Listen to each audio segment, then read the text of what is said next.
On est en même temps les deux et entre les deux genres.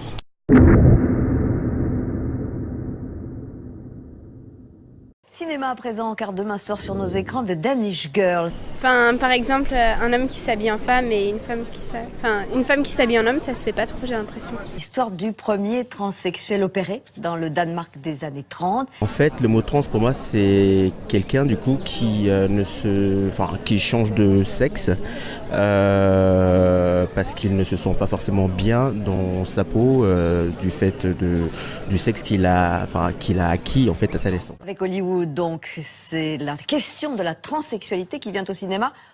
Ou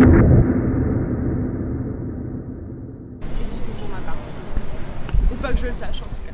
On peut désormais parler de l'émergence d'une véritable transfiction.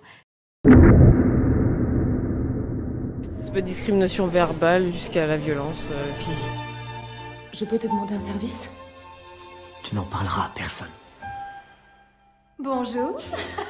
Nous allons t'appeler Lily.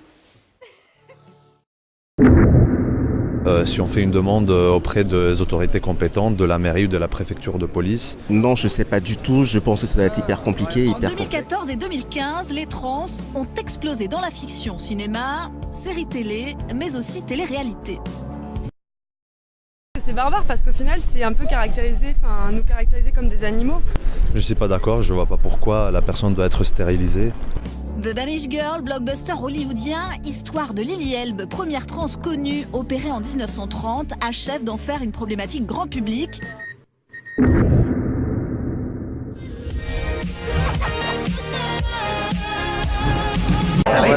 Transgenre, ouais. Trans, je vais faire le buzz, je vais passer à genre.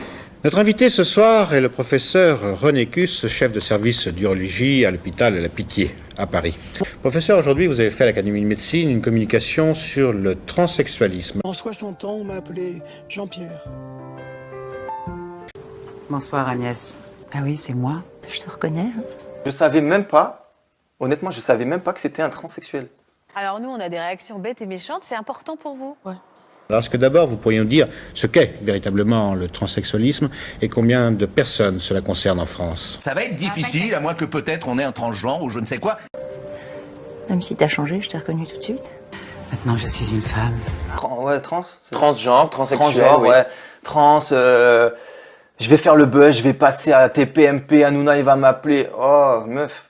Eh bien, le vrai transsexualisme, c'est la conviction profonde pour un individu d'appartenir au sexe opposé, alors qu'il est constitué tout à fait normalement.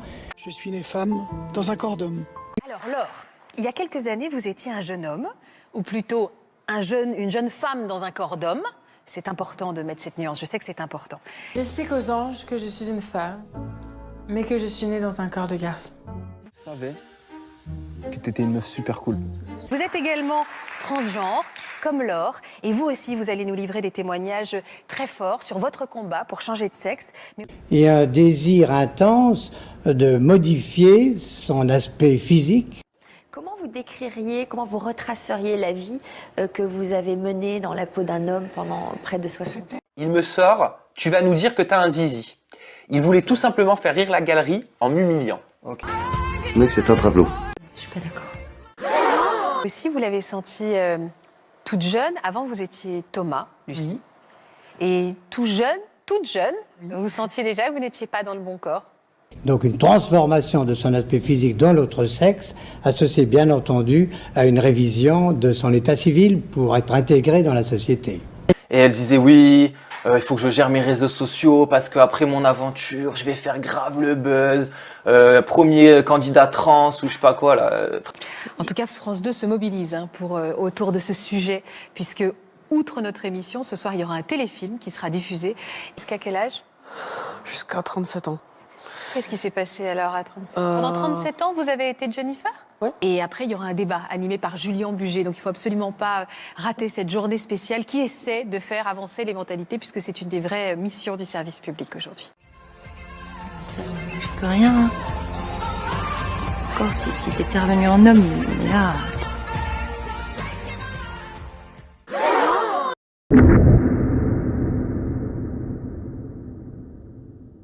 Je crois que le sénateur Caillavet a déposé un projet de loi demandant à ce que les personnes qui sont dans cette situation peuvent obtenir un changement d'état civil. Qu'est-ce que vous en pensez ? Ça, c'est un changement considérable. C'est possible depuis moins d'1 an. L'amendement que vous avez défendu simplifie, pour être clair, le changement de sexe à l'état civil et n'oblige plus à passer, dites-moi si je fais erreur, devant un médecin. J'ai pris connaissance de ce projet de loi et j'avoue que nous ne sommes pas d'accord pour les raisons suivantes. D'abord, pour le petit nombre des vrais transsexuels, car je ne parle pas des faux transsexuels, des psychomaniaques, des homosexuels invertis, des travestis qui veulent une transformation de sexe. Mais étant donné le petit nombre des vrais transsexuels, je pense que sur le plan social, ça ne mérite pas une loi. Oui, parce que la France était l'un des derniers pays à n'avoir aucun dispositif législatif. Il n'y avait pas de loi pour le changement de sexe à l'état civil.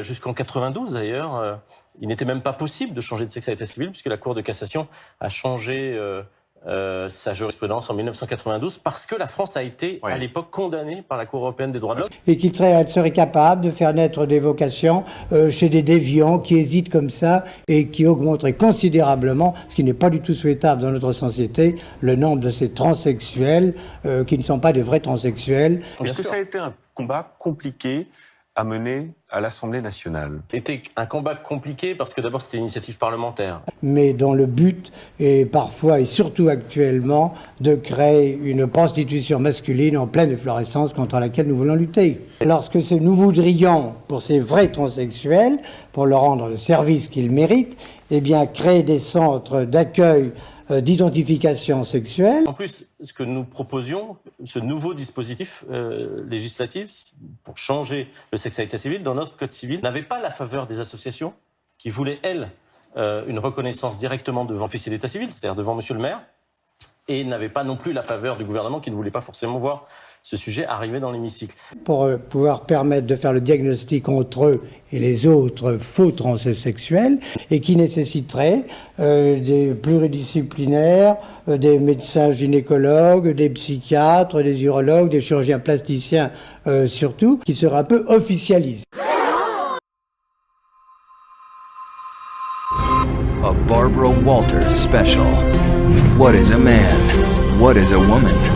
Aaron Black owns the business next door to Define Normal T-shirt printing. It's the company owned by this man, Thomas Beatty, and his wife. Todo España se quedó con la boca abierta cuando se supo que un hombre estaba embarazado. There are newspaper headlines you thought you'd never see. Dogs talk. Aliens invade. Paris Hilton wins Nobel Prize. And man gets pregnant. Well, one of them has come true. Thomas, not Nancy, is the one who is pregnant.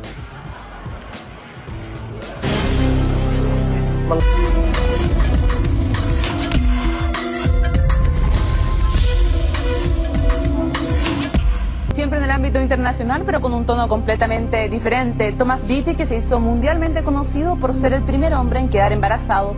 Es un hombre de 34 años con un matrimonio feliz y embarazado.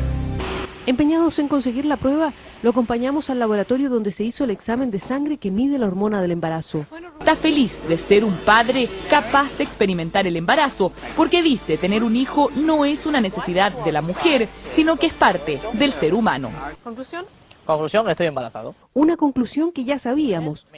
Une affaire peu banale qui prête à réfléchir. Aux États-Unis, une femme transsexuelle avait subi un traitement pour devenir un homme, tout en conservant ses organes reproducteurs.